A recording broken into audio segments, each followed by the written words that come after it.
Ini adalah bukti bahwasanya mimpi-mimpi atau mubasyirat yang dialami oleh Said Muhammad Qasim itu adalah sebagai pelantara pembawa kabar gembira dan juga sebagai pelantara pembawa peringatan. Di dalam kitab Asratus Sa'ah karangan Syekh Yusuf bin Abdillah Al-Wabil halaman 188,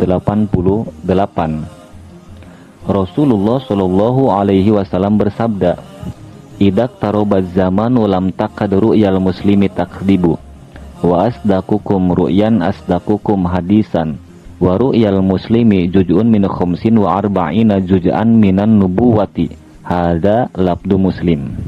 Yang artinya, apabila sudah dekat masanya, sudah dekat datangnya hari kiamat, maka hampir-hampir mimpi seorang muslim itu tidak berbohong.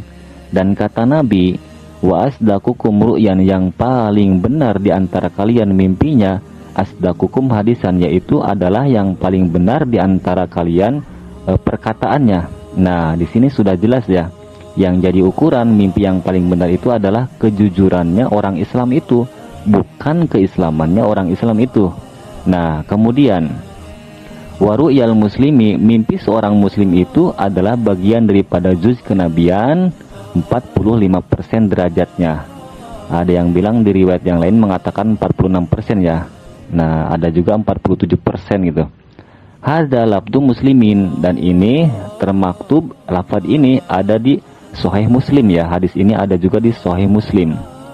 Kemudian walabdul Bukhari, adapun di lafaz Sahih Bukhari, hadis yang ada di Sahih Bukhari, lafaznya seperti ini, lam takad ru'yal mu'mini takdibu. Jadi memakai ru'yal mu'mini. Kalau di Sahih Muslim kan ru'yal muslimi ya. Artinya apabila sudah dekat datangnya hari kiamat, maka lam takad ru'yal mu'mini takdibu, hampir-hampir mimpinya seorang mukmin itu tidak berbohong. Kenapa dikatakan tidak berbohong? Karena juz'un minan nubuwah, bagian daripada juz kenabian gitu. Dan di kitab ini dikatakan wa makana minan nubuwati fa innahu la yaktibu, apa-apa yang sudah menjadi bagian daripada kenabian, maka itu tidak mungkin berbohong, mustahil berbohong, karena sudah memasuki bagian daripada juz kenabian, walaupun derajatnya hanya 45% gitu. Apalagi mimpinya bertemu dengan Nabi. Nah, ini kan sudah sangat gamblang ya. Kita tidak bisa mendustakan mimpi di akhir zaman yang dialami oleh seseorang muslim gitu, karena itu sudah memasuki bagian daripada juz kenabian. Kalau kita mendustakannya sama saja dengan mendustakan kenabian dong. Nah, kemudian kata ulama mufassirin, mimpi yang baik atau mimpi yang dialami oleh seorang muslim itu dikatakan juz daripada kenabian apabila di sini dikatakan ya, anna dzalika yaqau idak tarobati sa'atu wa kubidu aksaru ilmi wa durisat mu'alimu syariati bisababil fitani wa kasrotil kitali. Artinya, mimpi seorang muslim yang baik itu dikatakan bagian daripada juz kenabian apabila terjadinya ketika sudah dekat datangnya hari kiamat, dan kebanyakan ilmu itu kan diangkat oleh Allah, dengan Allah mewafatkan ulama-ulama solihin. Kemudian pengajar-pengajar syariat agama dengan benar itu sudah sedikit gitu, sudah sedikit. Yang diajarkan itu malah bukan syariat agama, malah diajarkan provokator, benci sana, benci sini. Ini kan sudah sesuai ya dengan kenyataan sekarang kan. Kalau kita lihat di medsos-medsos, bukan tuntunan lagi, tapi tontonan yang tidak pantas itu kan. Saling serang sana, serang sini, hina sana, hina sini kan. Saling jelek-menjelekan. Nah, kemudian fitnah-fitnah menyebar, peperangan terus terjadi. Ini kan sudah sangat sesuai ya. Perang Palestina dan Israel sampai sekarang belum selesai-selesai, bahkan melebar ke Yaman, ke Mesir, ke Irak, ke Inggris, ke Amerika kan, semakin melebar. Nah, apabila sudah seperti itu, maka disitulah mimpi seorang muslim itu bagian daripada juz kenabian yang tidak mungkin berbohong, karena sudah memasuki bagian daripada juz kenabian. Nah, kemudian was bahan nasu alam mislil fatroti, ketika keadaan zaman sudah seperti itu, kebanyakan ilmu sudah diangkat oleh Allah, Allah mewafatkan para ulama-ulama solihin, kemudian yang mengajarkan agama mengajarkan syariat dengan benar sudah sedikit, kemudian fitnah merajalela, peperangan terus berlanjut. Nah, manusia itu ala mislil fatroti, seperti yang tidak ada yang membimbing gitu, tidak ada yang membimbing, seperti orang kebingungan gitu.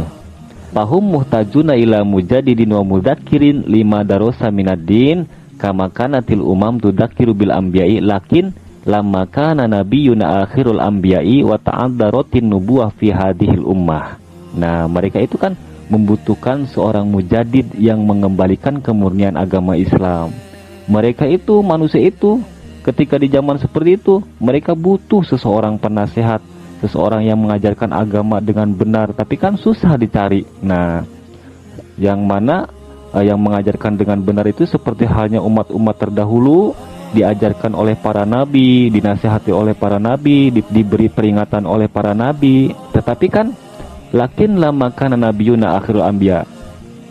Tetapi ketika kita mengetahui bahwasanya nabi kita, Nabi Muhammad SAW adalah nabi yang terakhir, maka sudah tidak ada lagi nabi kan sekarang. Nah, artinya kan susah dicari, maka disitulah fa innahum yu'awwaduna bil maroi sodiqah. Allah akan memberikan kepada mereka manusia yang sedang kebingungan, mencari pembimbing.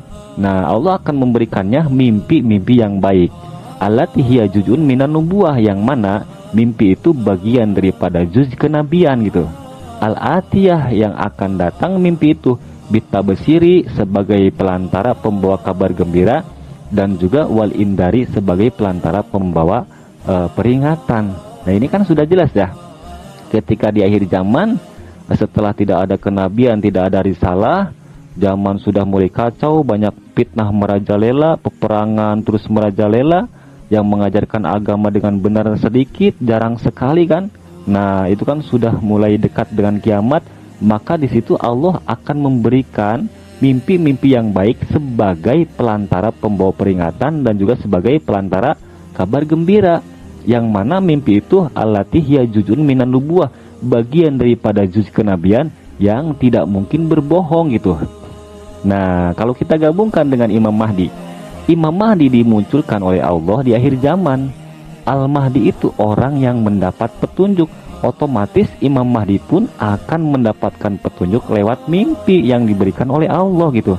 Lewat mimpi-mimpi yang baik, yang mana mimpi itu akan menjadi wasilah pelantara sebagai pembawa kabar gembira. Di sini kan dikatakan bitabsir, sebagai pelantara pembawa kabar gembira, wal indari, dan sebagai pelantara pembawa peringatan. Otomatis kan Imam Mahdi pun akan dibimbing oleh mimpi-mimpi yang baik gitu. Karena tidak ada lagi yang diberikan oleh Allah di akhir zaman itu melainkan hanya mimpi yang baik. Juz'un minan nubuwah, yang mana mimpi itu bagian daripada juz kenabian yang tidak mungkin berbohong walaupun derajatnya 45% gitu. Ya apalagi mimpinya bertemu dengan nabi gitu kan. Kalau ada yang tanya, itu kan ada Al-Quran dan As-Sunnah, itu mah hanya pedoman.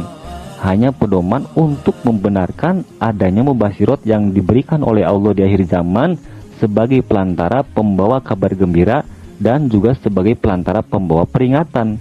Otomatis Imam Mahdi pun yang dimunculkan di akhir zaman dipastikan beliau akan dibimbing oleh mimpi yang diberikan oleh Allah sebagai kabar gembira dan juga sebagai pembawa pelantara peringatan. Kira-kira bisa dipahami ya? Wallahu a'lam bishawab.